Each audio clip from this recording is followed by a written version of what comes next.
तो दो दो श्लोक लेंगे, है ना, युगल गीत है। 2 श्लोकों का एक गोपियों का झुंड है। अनुचरई समनो वर्णित वीर्या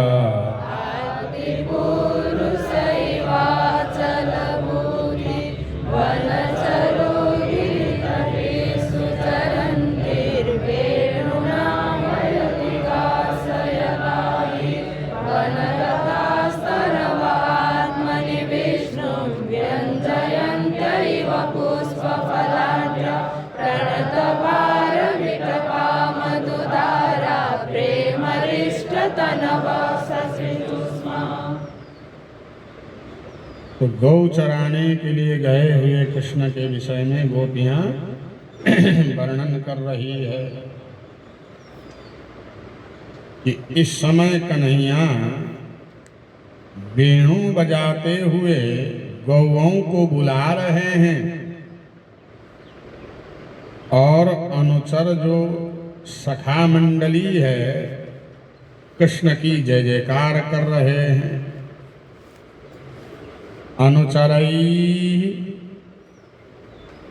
अनुचर सेवक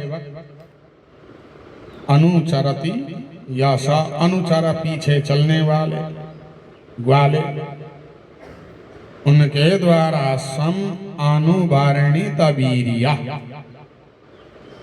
सम्यक प्रकारेण अनुवर्णित वीर्या कृष्ण आदि पुरुष इवा, मानो आदि पुरुष परमात्मा के पीछे पीछे उनके अनुचर आदि पुरुष परमात्मा की स्तुति गान कर रहे हो, ठीक वैसा ही कन्हैया के पीछे चलने वाले ग्वालिया भगवान का जय जयकार कर रहे हैं, पराक्रमों का बखान कर रहे हैं। अचल भूति, भगवान के पास जो भूति है, ऐश्वर्य है, वो अचल ऐश्वर्य है। बनचर, ये सब प्रथमा भगवान के विषय में है ना। आदि पुरुषः अचल भूति बनचरः कृष्ण, वृंदावन के जंगलों में विचरण करने वाले कन्हैया गिरी तटेषु चरंती गाः, गिरी गोवर्धन पर्वत में, तटेषु यमुना तट में, चरंती चरती हुई गाः गौओं को सा वनचरा सा आदि पुरुषा सा अचल भूति यदा वेणुना आह्वयति, वेणु के माध्यम से जब गौओं को बुलाते हैं,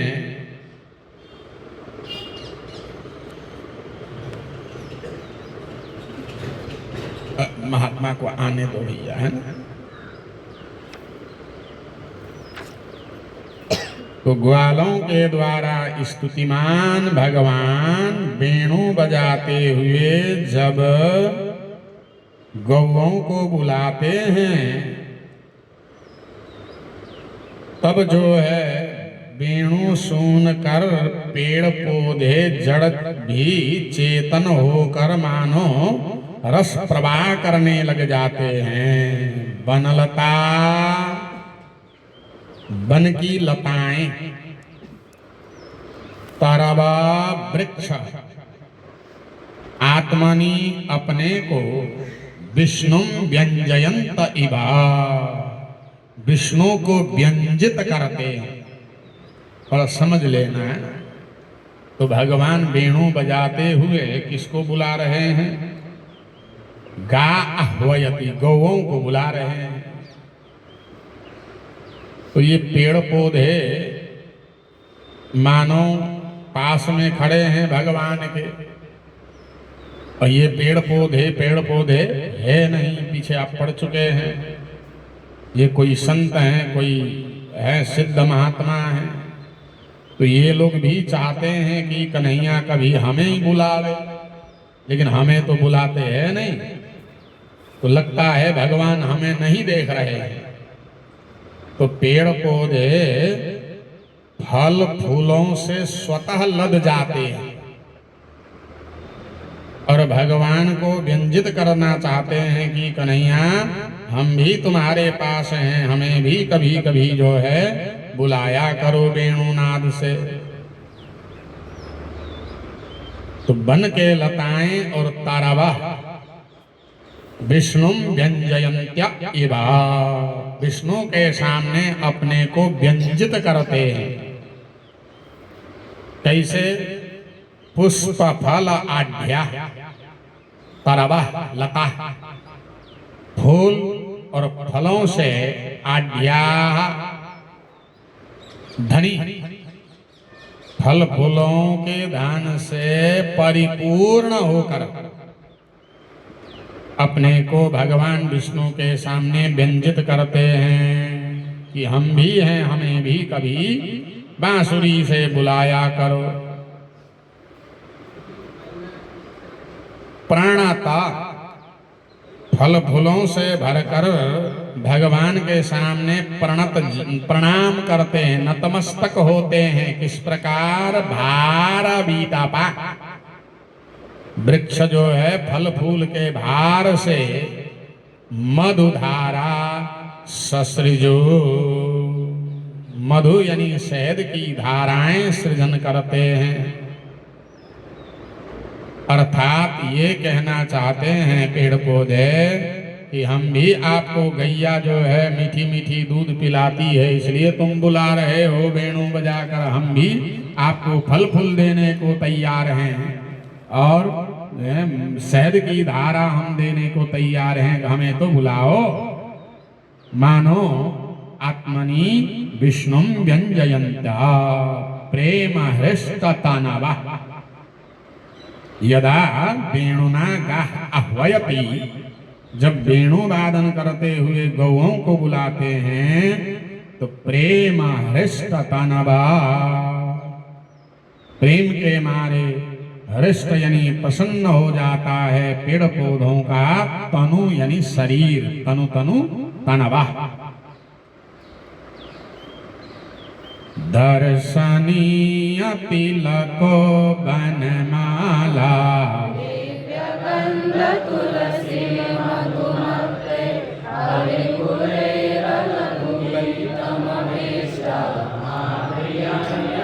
वंदित वेणु सरसि सारसहंस विहंगा सारुमेतरित चेतसैत्य हरिमुपासत ते अत चित्ता अन्तमीलित दृशोधृत मौना।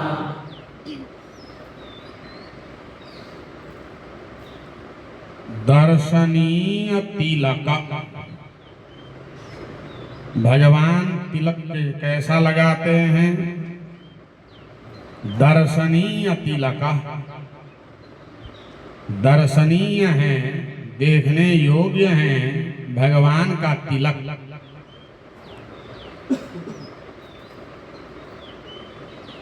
अब कौन सा संप्रदाय का तिलक दर्शनीय होता है बताओ? सबसे दर्शनीय तिलक ये होता है, नहीं? तुम हाँ कर रहे हो, तुम जो लगाए हो दर्शनीय नहीं है।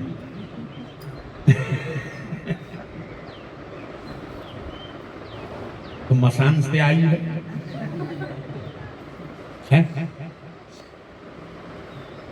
मैं वैसे रोका टोका नहीं करता हूं तुम्हारा जिंदगी कैसे जियो, लेकिन भागवत पढ़ रहे हो और तिलक कभी नहीं लगाते हो, क्या मतलब है?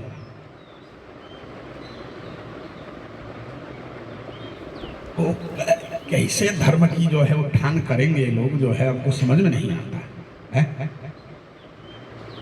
ठीक है, फ्रीडम फाइटर है, स्वतंत्र भारत है, कैसे ही घूमो बनियान कक्षा में, कोई आपत्ति नहीं है, लेकिन तुम जो है भागवत पढ़ना चाहते, मैं सबके लिए कह रहा हूं, लेकिन जो धर्म के मार्ग में चलकर लोगों को धर्म सिखाने के लिए उद्यत होकर आए हैं, तो कम से कम उनका बाह्य स्वरूप तो होना चाहिए।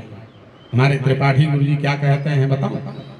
अंदर तो सबका टट्टी भरा है, नहीं तो देख लो पेट फाड़ फाड़ के।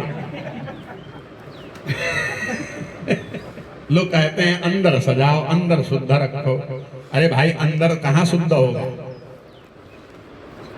यही ज्ञानगुरी की बात है, ये है ना, इसी ये तुलसीदास जी का भजन स्थली है, आप लोग जहाँ पढ़ रहे हो, ये तुलसी मंदिर है।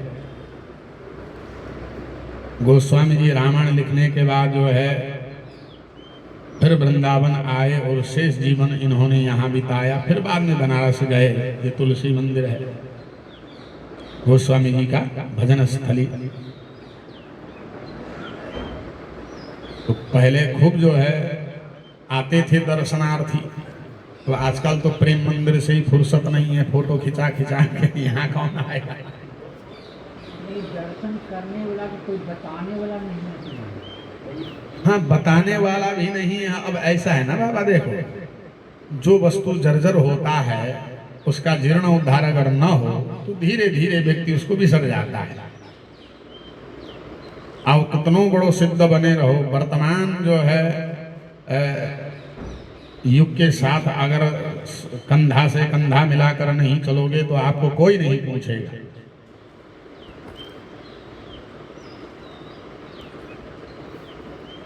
तो इसलिए जो है जीर्ण उद्धार करके लोगों को सुख सुविधा देना और देखने के लिए थोड़ा बढ़िया करना, इसलिए तो जीर्ण उद्धार किया जाता है। अब जो ये करने देते ही नहीं है, सबसे बड़ी बात तो ये है। अब ज़्यादा झगड़ा मत बताओ, सामने हमने सुन लेंगे तो फिर गड़बड़ होगा मामला है। उनको लगता है कि ये जीर्णोद्धार हो जाए तो कब्जा कर लेगा। अरे कौन कब्जा करेगा? मैं कहाँ से कहाँ पहुँच गया, क्या था? हाँ, खूब दर्शनार्थी आते थे और यहाँ एक बाबा बैठते थे जिनको हमने देखा नहीं, प्रत्यक्ष घटना सुना रहा हूँ। तो एक महात्मा बैठते थे यहाँ में, गेट पे, वो बाहर से इधर से जाओगे तो गेट दिखेगा आपको। हाँ, तो गेट ही में बैठ गए और पुजारी भी थे, तो अपना काम वाम करके उस समय इतना ज्यादा कहाँ भिड़ाते थे, कभी आ गए नहीं आए नहीं आए। तो गेट में बैठ के एक बार चना फाँकते थे, फिर राम राम राम राम बोलते जाए और चना चढ़ाते जाए। फिर वो चना खा लेते थे, फिर दूसरा फाँक डालकर फिर राम राम राम राम राम राम। तो बनारस से एक पंडित आया जो है वृंदावन दर्शन करवे, सोचा कि चलो यहाँ तुलसीदास जी का भजन स्थली है, ये भी देखी आए। तो दर्शन करने जैसे गेट में घुसा तो गेट ही में बैठे कौन है? पुजारी जी। क्या कर रहे हैं? चना फाँके जाए और जूठे मुंह से। तो दर्शन करने के बाद जो है कहा कौन है? पुजारी। तो गेट ही में मिले। तो पुजारी को बुला के ले गए। भैया उन्होंने हाथ वाथ धोया, अपना जो है आरती वारती जो भी कराई, दक्षिणा क्षणा ले जाने लगे। फिर गेट ही में बैठ के वो चना फाँकने लगे। फिर राम राम राम। मंदिर गए, कुला करके नहीं गए, हाथ धो लिया, बस हो गया। अब फिर उसी चबूतरा में बैठकर तो जो पंडित था उसको बड़ा अच्छा नहीं लगा, तो जाते जाते कह दिया, पुजारी जी वैसे आप बुरा मत मानो, आप संत हो, महात्मा हो, लेकिन ये फाँक रहे हो फिर राम राम राम है। कम से कम भजन वजन करो तो मुकुल्ला करके करो। क्या कैसे करोगे कि गुल्ला करके करो? या गुल्ला करके करो हैं? गुल्ला करके शुद्ध हो जाता है। तो अभी रुक जा, अभी बताओ, रुक जा, तू भी फंस गई आज।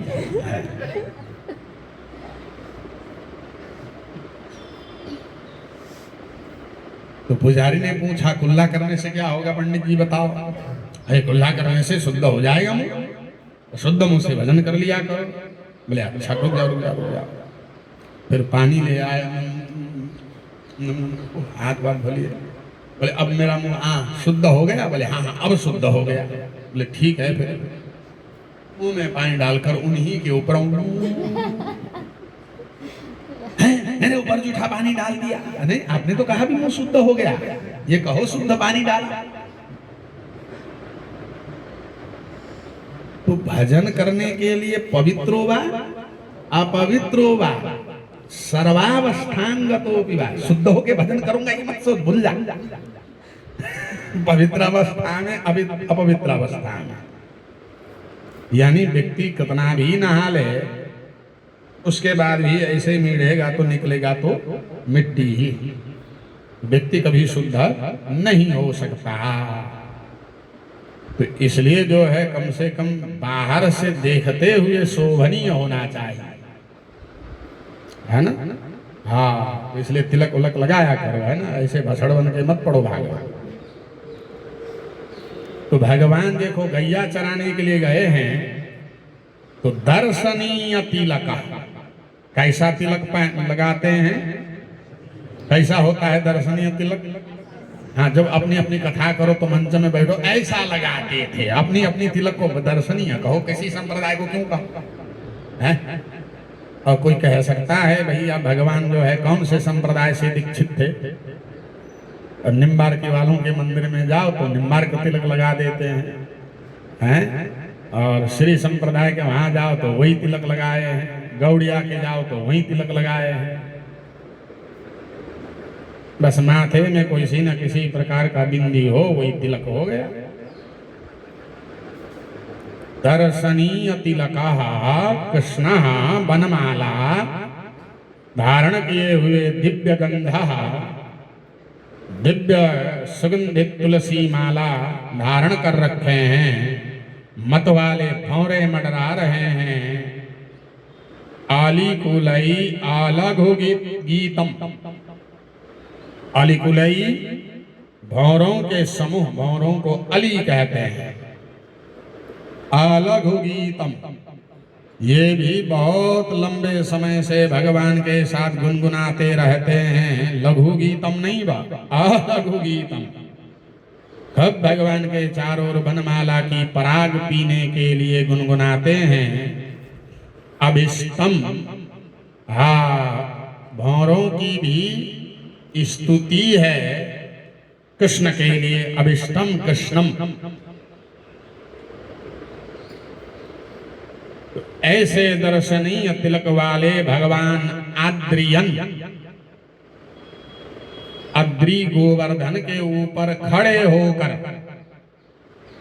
यरही जब संधित वेणु, जब कन्हैया जो है वेणु बजाते हैं तो सरसी सरोवर में स्थित सारस पक्षी, हंस आदि विहंगा पक्षी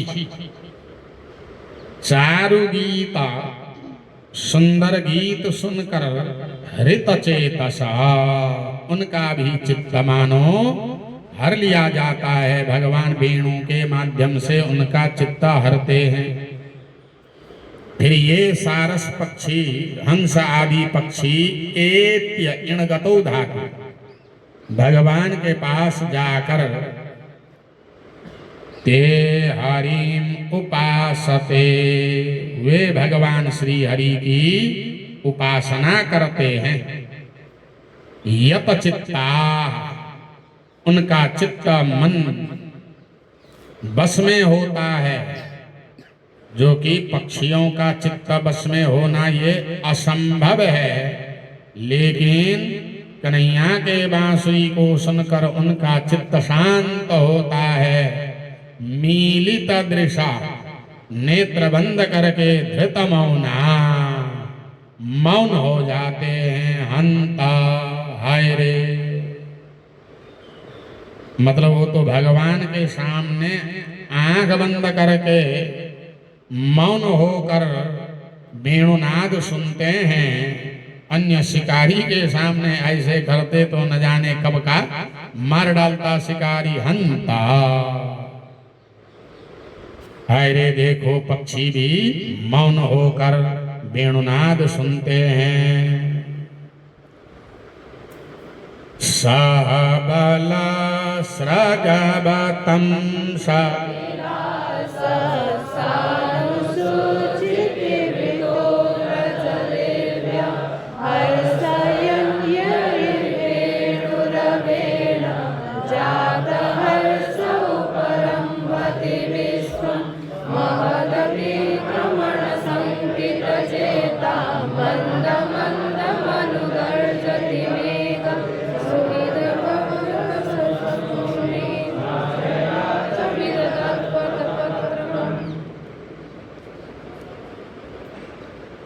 सहबला बलराम सहित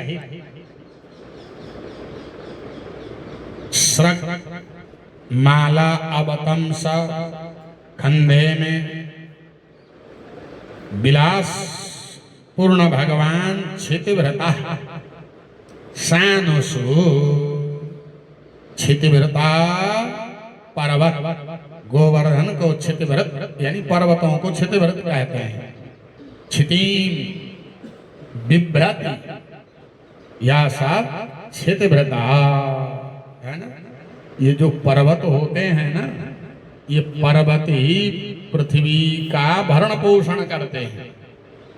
ऐसे क्योंकि पहाड़ से ही झरना नदियां निकलती है और पृथ्वी का प्यास बुझाती है। तो पृथ्वी का प्यास कौन बुझा रहा है? पहाड़। इसलिए पहाड़ों को क्या कहेंगे? क्षितिव्रता अथवा भूभृता, ऐसा भी अर्थ है। तो क्षितिव्रता सानुसु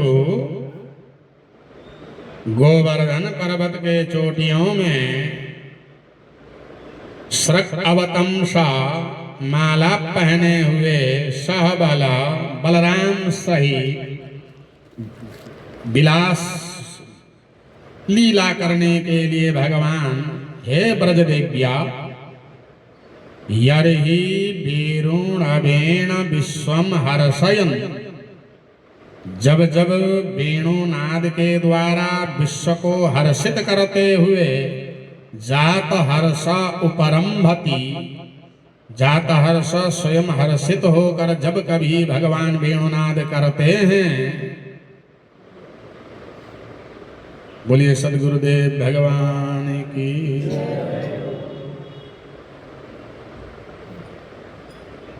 तो भगवान जब वेणु बजाते हैं गोवर्धन में शिखर में आरूढ़ होकर, तो मेघ सोचते हैं कि भाई ये तो कन्हैया मेरा सखा है, क्योंकि मेघ श्याम और कन्हैया भी मेघवत श्याम, इसलिए कन्हैया का नाम घनश्याम, घनवत श्याम घनश्याम। तो मेघ जिस रंग के हैं भगवान भी उसी रंग के हैं। तो मेघ स्वतः भगवान को क्या समझता है? सखा समझता है। भाई सखा क्या कर रहा है? वेणुनाद कर रहा है। तो मेघ भी गरजने लगता है स्वर में स्वर मिलाकर। लेकिन भाई मेघ की गर्जना अलग होती है। लेकिन जब जब कन्हैया बंसी बजाते हैं तो मेघ भी मंद मंद सुरीले स्वर से गरजता है। बोले क्यों? कृष्ण महान है, महत् अतिक्रमण, महान पुरुष का अतिक्रमण करना ये ठीक नहीं है। संकित चेता, मेघ का चित्त सशंकित होता है। महत् अतिक्रमण संकित चेता, महापुरुष भगवान के ध्वनि को अतिक्रमण करने में, अर्थात अगर जोर जोर से गरजेगा तो भाई भगवान का जो है बांसुरी का ध्वनि दब जाएगा, उसको अतिक्रमण करना ठीक नहीं लगता। इसीलिए मंदम मंदम अनुगर्जति मेघ, मेघ मंदम मंदम अनुगर्जती, मंद मंद गरजता है। फिर गरजते हुए पानी नहीं वर्षा करता है। सुहृदम अपने हितैषी सखा कृष्ण के ऊपर सुमनो भी अभ्यवर्षत, फूलों की वर्षा करता है। और मेघ भगवान के ऊपर आकर छाया च प्रतपत्रम विदधति, अपनी छाया से भगवान को प्रतपत्रम छत्री का विधान करता है। विविध गोपचरणेषु विदग्धो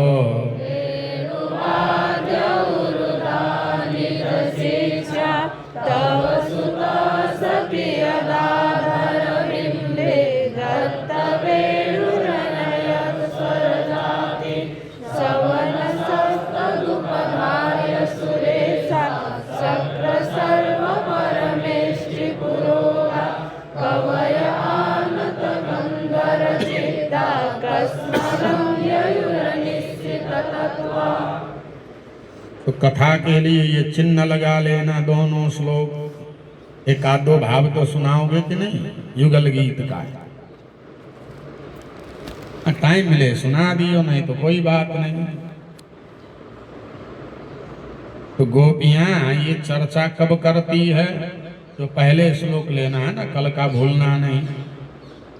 गोप्या कृष्णे वनम याते, कन्हैया जब वन चले जाते हैं तो गोपियां घरों के काम से निवृत्त होकर एक जगह बैठकर कन्हैया क्या क्या कर रहे हैं वन में उसकी चर्चा करती है। और चर्चा करते करते भैया चाय चाहिए बीच में, तो चर्चा में चार चांद लग जाता है। तो चाय कौन गोपी पिलावे है? तो गोपियों ने कहा कि एक काम करो, तो हम सब झुंड बना के जो है नंद महल पहुंचते हैं। नंद रानी जो है बढ़िया चाय पिलाएगी। किस विश्वास से गए? ये एक तरीका है ना। हाँ, आप लोगों को भी सीख लेनी चाहिए। जब चाय वाय पीनी हो, घर में दूध पत्ती न हो या बनाने में आलस आ रहा हो, तो पड़ोसी के घर में घुस जाओ। फिर उसके बच्चों की खूब भूरी भूरी प्रशंसा करो, भले ही नालायक हो। हाँ, इतनी प्रशंसा करो तो बगल वाला चाय के साथ जो है हाँ पकौड़ा भी खवाएगा। गोपियों ने भी यही किया। सभी गोपियां झुंड बनाकर नंद महल पहुंचती है और यशोदा से कहती है तेरा छोरा बहुत बढ़िया टॉप की बांसुरी बजाता है। विविध गोपचरणेषु विदग्धः, विविध प्रकार के गोपों के चरणेषु, गौचारण करने वाले ग्वालों में कन्हैया बड़े ही विदग्ध हैं, चतुर हैं, पंडित हैं। अर्योसती किसको संबोधन कर रही है? यशोदा को।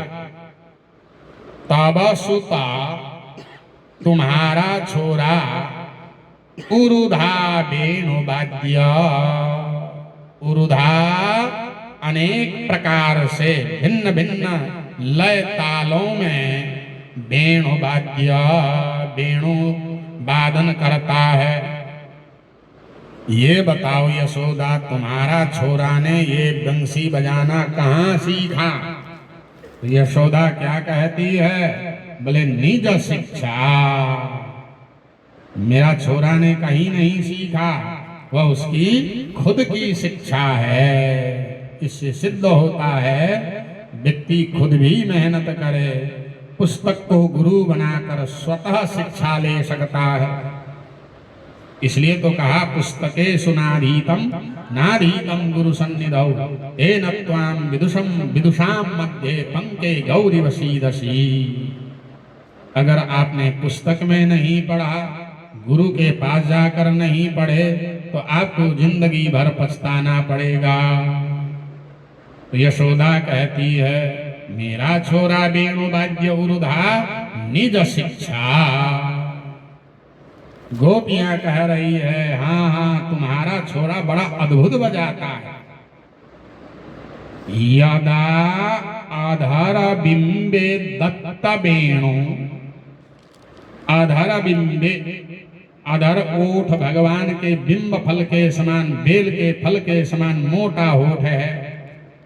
तो अधर बिंबे, अधर ओष्ठ में वेणु दत्ता, बांसुरी को रखकर स्वर जाति अनायत यदा, जब स्वर जाति यानी सारे गामा पाधा निशा ये स्वर जाति है। जब कन्हैया सरगम बजाते हैं स्वर जाति, जब भगवान बांसुरी में अनायत ले जाते हैं अर्थात केवल सरगम बजाते हैं, तो गोपियां कह रही है यशोदा से अरे मैया क्या कहें तुम्हारा छोरा ऐसा वेणु बजाता है कि हमने देखा। उस वेणुनाद सुनने के लिए आकाश मार्ग में ब्रह्मा शिव इंद्र सब आ जाते हैं, सरस्वती बृहस्पति, और उनकी लय ताल को सुनते तो हैं लेकिन पकड़ नहीं पाते और हैरान रह जाते हैं। सावाना सह तत् उबधारिया सवनसा त्रिकालम, प्रातःकाल की ध्वनि, दोपहर की ध्वनि और संध्या वेला की जो बांसुरी अथवा संगीत का जो ताल होता है ना, रात्रि में बजाओ तो रात्रि का अलग लय ताल होता है, प्रातःकाल का अलग लय ताल ध्वनि निकाला जाता है। अगर कहीं कोई संगीतज्ञ नहीं है, बस केवल रट्टू तोता है, तो कितनों भी बढ़िया भजन जो है हो, जो प्रातःकाल का भजन अगर सायंकाल वह प्रस्तुति देता है तो सुनने वालों को आनंद नहीं मिलता। तो कन्हैया जो बजाते हैं सवनस ध्वनि तद उपधारिया, उस त्रिकाल ध्वनि को सुनकर कौन कौन सुनते हैं आकाश मार्ग में? सुरेशा, सुराणाम ईशा सुरेशा, सभी देवताओं के ईश्वर, इंद्र वरुण कुबेर चंद्र आदि सब सूर्य नाम है दो चार। कौन कौन आते हैं वेणुनाद सुनने? सक्रा, सर्वा, परमेष्ठि, शक्र इंद्र, सर्व शिव, परमेष्ठि ब्रह्मा, ये लोग तो पुरोगा, पुरोगा यानी आगे पंक्ति में, पुरोधा है, पुरः गच्छति ये वैते गच्छन्ति ये वैते पुरगा, और पीछे पीछे सारे देवता सुरेशा आते हैं वेणुनाद सुनने। कवया, बड़े बड़े कवि आते हैं, बृहस्पति आदि कवि, कवयत्री सरस्वती आदि, और किस प्रकार वेणुनाद सुनते हैं? दत्त चित्त होकर, गर्दन झुकाकर, यानी बहुत ध्यान से। नत कंधर चित्ता, समन्तात नतः कंधरः शिरः, चित्ता दत्त चित्त होकर, जैसे कहीं आवाज हो, सुन सुन, ये आनत कंधर, दत्त चित्त होकर कान को खड़ी करते हुए, सिर को झुकाते हुए सारे के सारे देवता सुनते तो हैं लेकिन अनिश्चित तत्वा, संगीत का तत्व ज्ञान निश्चय नहीं कर पाते, अर्थात आपस में बतियाते हैं, सब सुन रहे हैं ना। ब्रह्मा से पूछते हैं ये सरगम ब्रह्मा जी आपने सृष्टि किया? ब्रह्मा जी कहते हैं ये मेरी सृष्टि में जो है रचना किया हुआ ये सरगम नहीं है। फिर पास ही में कौन है? कवि हैं, कवयत्री हैं। बोले सरस्वती तुमने ये जो है सरगम रचा है। सरस्वती कहती है यार मैं भी अनिश्चित तत्व। देवगुरु बृहस्पति कहते हैं ये स्वर्गम मैंने नहीं बनाया। तो कसमलम ययो, बड़े कष्ट को परिणत होते हैं। अर्थात ये लय ताल स्वर अगर हमें भी ज्ञान होता तो हम भी इसी प्रकार बजाते, लेकिन क्या करें, इनकी लय ताल तो पकड़ में आता ही नहीं। तो ये गोपियां किसको सुना रही है? यशोदा को, कि तुम्हारा छोरा जब जब वेणु बजाता है तो ऊपर से देखने के लिए तो यशोदा फूली समा गई। वाह, फिर चाय के साथ पकौड़ी भी खिलाया होगा नहीं? हाँ। निज पदाब्ज दलैर्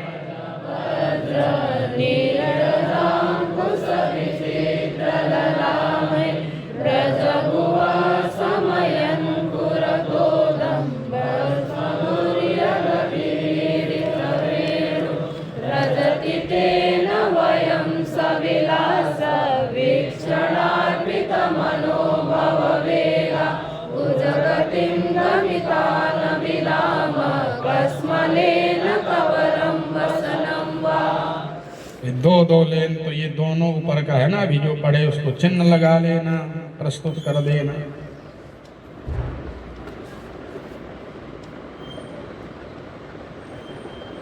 निज पद अब्ज दलई, भगवान निज यानी अपने पद अब्ज चरण कमल के दल के द्वारा मानो कमल दल के समान बड़े ही सुंदर भगवान के चरण हैं। और नंगे पैर विचरण करते हैं तो चरणों का चिन्ह भी बनता है। क्या क्या चिन्ह है? ध्वजा, वज्र, नीरज यानी कमल, नीरे जायते यसा नीरजा कमलः, अंकुश आदि आदि विचित्र ललामयी, विचित्र प्रकार के ललामयी चिन्हों के द्वारा जो धरती के ऊपर पशुओं के खूर लगने से पृथ्वी को जो भार होता है, कष्ट होता है, भगवान चरणों से चलकर पृथ्वी को सुख प्रदान करते हैं। ब्रज भूभा, ब्रज भूमि को खुरतोदम समयन, खुरतोदम तुदव्यथने भाग, पशुओं के खुर से आघात से जो पृथ्वी को व्यथा होता है, भगवान अपनी चरणों से उस व्यथा को शांत करते हैं। और वर्ष मधुर्य गति, श्रेष्ठ मानो बैलों के समान भगवान की गति है।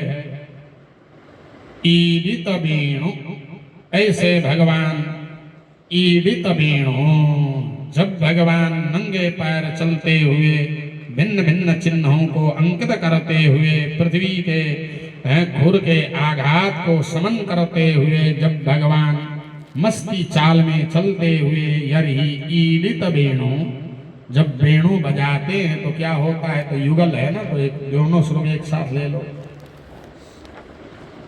तेन ब्रजति, ब्रजगतो धातु, भगवान जब चलते हैं तेन उन भगवान के बांसुरी के द्वारा, वयम हम गोपियां न विदाम, हम नहीं जान पाते हैं कुजगतिम गमिता, कि हम जड़ है कि चेतन है। कुजगतिम जड़, स्थिर गति वाली है कि हम गमिता चल सकती है, अर्थात हमारा भी सुध बुध खो जाता है। क्योंकि भगवान सविलास वीक्षण अर्पित मनो भववेगा, विलास पूर्ण वीक्षण कटाक्षपात करते हुए उस कटाक्षपात से अर्पित हो जाता है मनोभव, काम का वेग। एक तो बांसुरी का धुन और ऊपर से कन्हैया का तिरछी नजर, उससे वयम न विदामा, हम ये नहीं जान पाते हैं कि हम कुज गति है कि गमिता है, हम जड़ है कि चेतन है, अचर है कि चर है। कस्मलेन इति काम कस्मलेन मनोभवेगा, काम के वेग से कसमल से कबरम वसनम बा न विदाम। कबरम यानी जूड़ा खुल गया, वस्त्र खिसक गया, क्या हो रहा है शरीर का हम नहीं जान पाते हैं। मणिधर क्वचिदा गणयन्गा दयितगन्धतुलस्य प्रणयिनोऽनुचरस्य गदांसे प्रक्षिपन् भुजमगायतयत्र वणितवेणुरवनुचितचित्ता विस्मवन्वसत कृष्णगृह्ण्य गुणगणानुगत्य हरिण्यो गोपिका इव विमुक्तविहासा। भगवान का नाम यहाँ है मणिधर। नाना प्रकार के मणि यशोदा माता धारण करवाती है, इसलिए भगवान का नाम पड़ा मणिधर।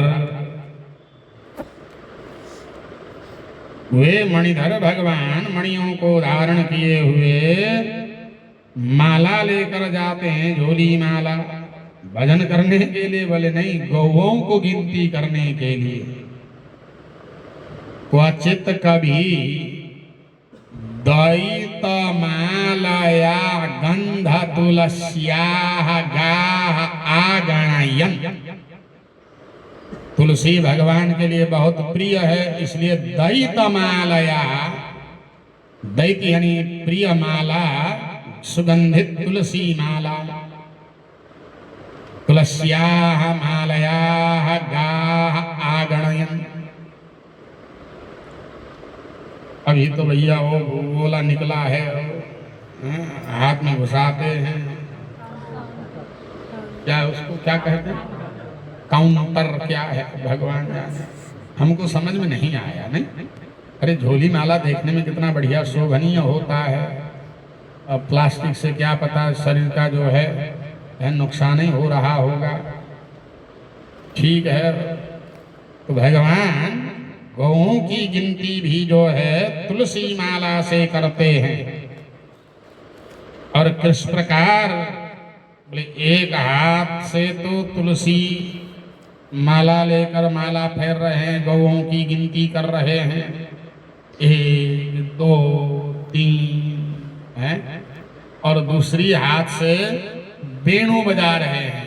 वो भी किस प्रकार खड़े हैं, ग्वाले के सखा के कंधे में हाथ देकर वेणु बजा रहे हैं।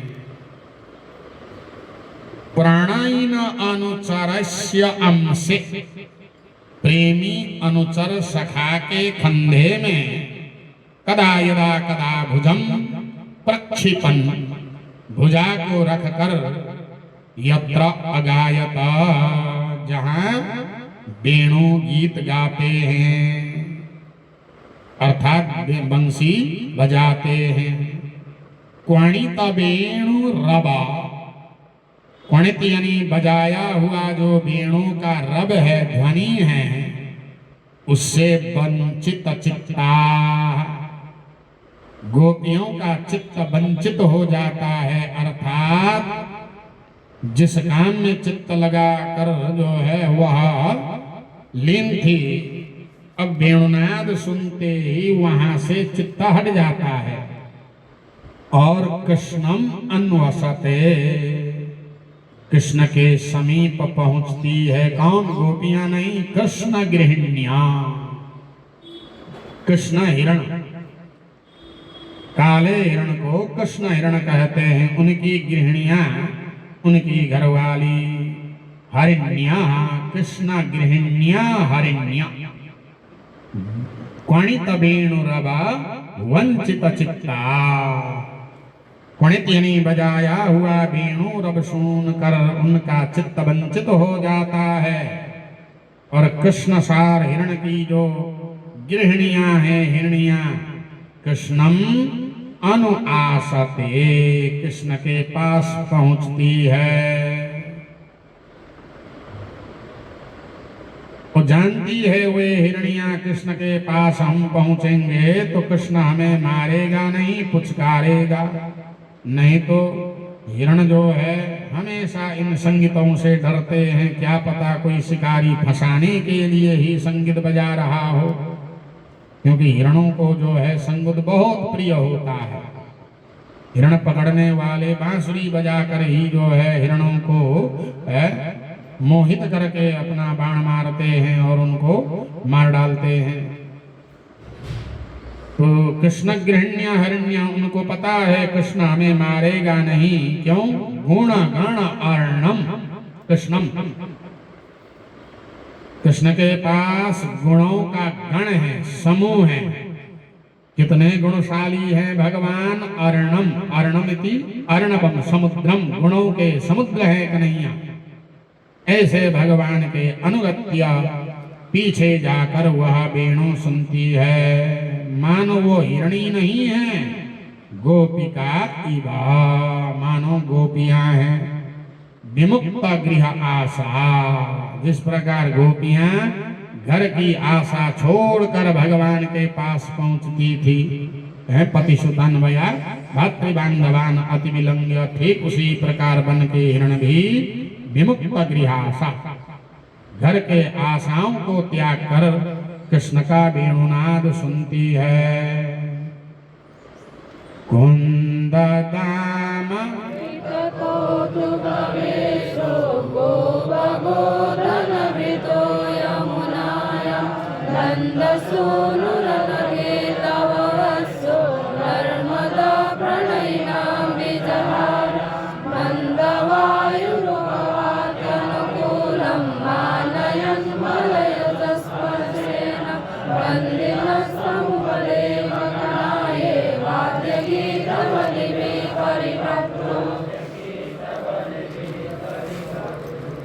कैसे आगे पीछे हो रहा। तो भगवान ने जो है वन में बड़ा अद्भुत अपने को सजा रखे हैं। कुंद, जो कमल के कली होते हैं उन्हें कुंद कहते हैं, यानी कोमल कोमल कमलों के जो कुंद कलियां हैं उनको दाम यानी रस्सी में अर्थात माला बनाकर धारण किए हुए हैं। कृत कौतुक वेशा, कृत यानी किया है कौतूहल पूर्ण वेश। गोप गोधन वृता, गोप ग्वालों से, गोधन से, वृता घिरे हुए भगवान यमुनायाम, यमुना जी में पहुंचते हैं। तो ये गोपियां अभी नंद महल में ही है ना। हाँ, और कह रही है कि गौओं से घिरा हुआ तुम्हारा तब बत्सा, तुम्हारा बच्चा, हे अनघे नंद सुनो नंद बाबा के लाडले, प्रणयी नाम नर्मदा, प्रणयी प्रेमी ग्वालों के साथ नर्मदा हंसी मजाक करते हुए यमुनायाम विजहारा, यमुना जी में विहार करते हैं, अर्थात एक दूसरे के ऊपर जल उछालते हुए। हाँ, गोप गोधन व्रता यमुनायाम विजहारा। जब भगवान यमुना जी में विहार करते हैं तो मंद वायु उपवाति, मंद मंद वायु प्रवाहित होता है, जो अनुकूलम, कन्हैया के लिए अनुकूल वायु।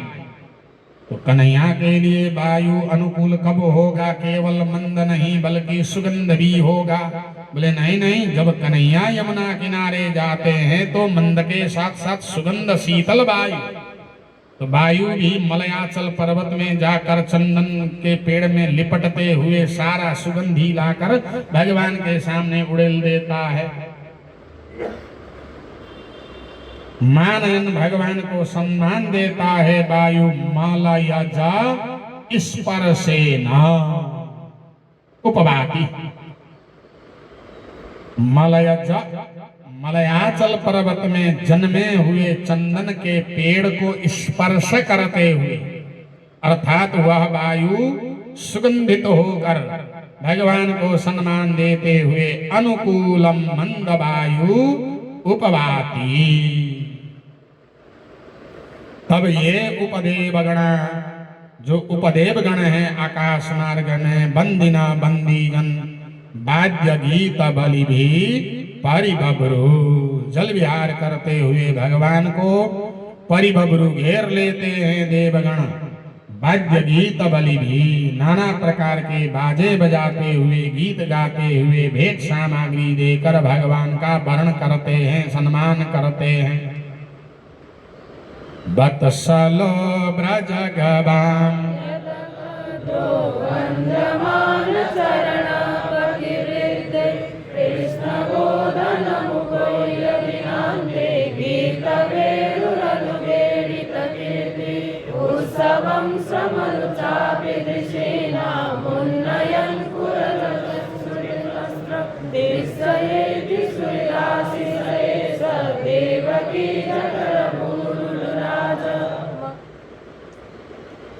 ब्रजगवाम वत्सला कृष्ण, ब्रजवासियों को, गौओं को बछड़े के भांति प्रेम करने वाले ऐसे भगवान ब्रजगवाम वत्सला, ब्रजवासियों के, गौओं के प्यारे। कौन? यद अगधा गिरधारी।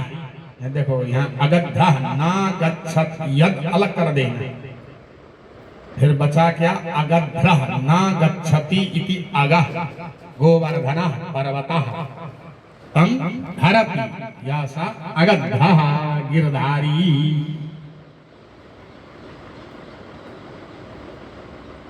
ब्रज के गौओं के, ब्रजवासियों के वत्सल प्यारे गिरधारी बांसुरी बजाते हुए जब लौटते हैं, पथी मार्ग में वृद्धैः वन्द्यमान चरण, बड़े बूढ़े भी कृष्ण के चरणों को वंदन करते हैं। भगवान है इसलिए नहीं, कलाकार है, बहुत सुंदर बंसी बजाता है इसलिए। वृद्धैः वन्द्यमान चरण, दिनांते संध्या बेला में, दिन के अंत में, कृत्स्ना गोधनम उपोयः, कृष्ण यानी संपूर्ण गोधन को उपोयः लौटाकर, गीत वेणु वेणु बजाते हुए लौटते हैं तो अनुगा ईदित कीर्ति, भगवान के अनुयायी ग्वाले ईदित कीर्ति, कृष्ण का कीर्ति गान करते हैं। हाथी घोड़ा पाल की जय कन्हैया लाल की। तो जब भगवान लौटते हैं, वैसे तो दिन भर गौचारण करते हुए श्रम बिंदु पसीना पसीना से लथपथ हैं, फिर भी भगवान बड़े सुंदर दिखते हैं। दृशीनाम, देखने वाले नेत्रों को, श्रम अपि रुचा, श्रम रुचा अपि अलग कर दो। श्रम अपि, भले ही भगवान श्रम हैं, थकित हैं, अपि फिर भी रुचा कांतिमान हैं। दृशीनाम उत्सवम उन्नयन, देखने वाले नेत्रों को उत्सव प्रदान करते हैं। घोर रज छुरिता स्रक, गौओं के खुर के आघात से उड़ने वाले रज धूल से धूसरित है भगवान का स्रक यानी माला केश। ऐसा देवकी जठर भू उडुराजा, गोपियां कह रही है ये देवकी के गर्भ से जन्म लेने वाला कन्हैया चंद्र है, अर्थात कृष्ण चंद्र। वैसे तो चंद्र जो है आकाश में उदित होते हैं, और ये कृष्ण रूपी चंद्र कहां से उदित हुआ है? देवकी जठर भू सप्तायम धातु, देवकी के जठर में पेट में रहने वाला ये कन्हैया उडुराजा। चंद्रदेव हैं, उडुनाम राजा उडुराज चंद्र। तो भाई कृष्ण को यहाँ चंद्र क्यों कहा? चंद्रमा तो जो है अमृत वर्षा करते हैं, शीतल प्रदान करते हैं। तो कहा नहीं नहीं, भगवान ने भी जो है गीता रूपी अमृत लोगों को प्रदान किया।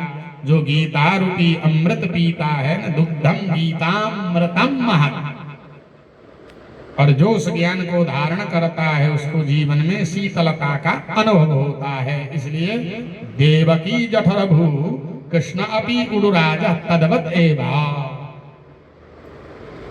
सुहृद जनों को आशीषा दित्सया एति, उनकी इच्छा पूरी करने के लिए वह आते हैं। पूरा कर दें। माधवी घोरनेता शनैः सन्मानदा सुश्रीरामनमामि वरदपाण्डुवदनो मृदुकण्डं मण्डयन् कनककुण्डललक्ष्म्या यदुपतिर्धृतराजविहारो यामिनी पतिर्वै सदिनान्ते मुदितवक्त्र उपयाति दुरन्तं मोचयन् व्रजगवां दीनतापम्। मद विघूर्णित लोचना, अपने मद से विघूर्णित है भगवान के लोचन नेत्र। ईस थोड़े से लाल लाल हैं। ससुहृदाम मानद, अपने सुहृद जनों को सम्मान देने वाले बनमाली भगवान। मृदु गंडम, कोमल कोमल जिनके गाल हैं।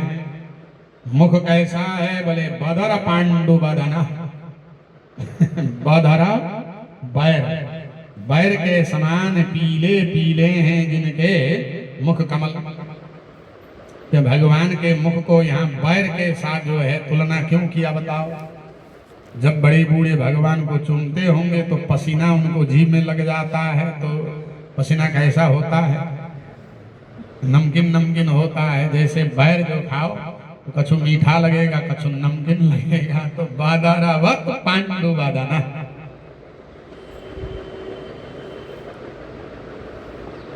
कनक कुंडल लक्ष्मिया मंडयन, कनक यानी सुनहले रंग के, अर्थात सोने के कुंडल के लक्ष्मी शोभा से अपने मुखमंडल को मंडित करते हुए यदुपति धीरद राजा, धीरद हाथी, दो रे भौ है ना, आगे भी पूछ पीछे भी पूछ, तद्वद विहार धीरद विहारा, हाथी के समान चलने वाले, विहार करने वाले यामिनी पति इवा। यामिनी पति चंद्र के समान ऐसा ये दिनांते, दिन के अंत में अर्थात संध्या बेला में मुदित वक्त्र, प्रसन्न मुखमंडल को लेकर उपयाति, गोपियों के सामने से चले जाते हैं। जब गोपियों के ब्रजवासियों के सामने से भगवान निकल के नंद महल जाते हैं तो दिन का दर्शन न पाने का जो ताप है उस ताप को भगवान दूर करते हैं। दर्शन पाकर खुश हो जाते हैं सब। दुरंतम दिनतापम ब्रजगवान मोचयन, कभी अंत न होने वाला जो दिन का ताप था ब्रजवासियों का, गौओं का, उस ताप को मुक्त करते हैं। श्री शुकोवाच एवं ब्रज स्त्रियो राजन् कृष्ण लीलानुगायति रेमिरे हसुतन्मनस्का महोदया। हे राजन परीक्षित, एवं इस प्रकार ब्रज की गोपियां कृष्ण लीला का गान करती हुई अहस्सु, प्रतिदिन, एक दिन नहीं, प्रतिदिन तच्चित्ता तन्मनस्का महोदया रे मेरे, सम्मान के लिए महोदय महोदया गोपियां तच्चित्ता तन्मनस्का अहस्सु रे मेरे, प्रतिदिन इसी प्रकार रमण विहार करती है। इति श्रीमद्भागवते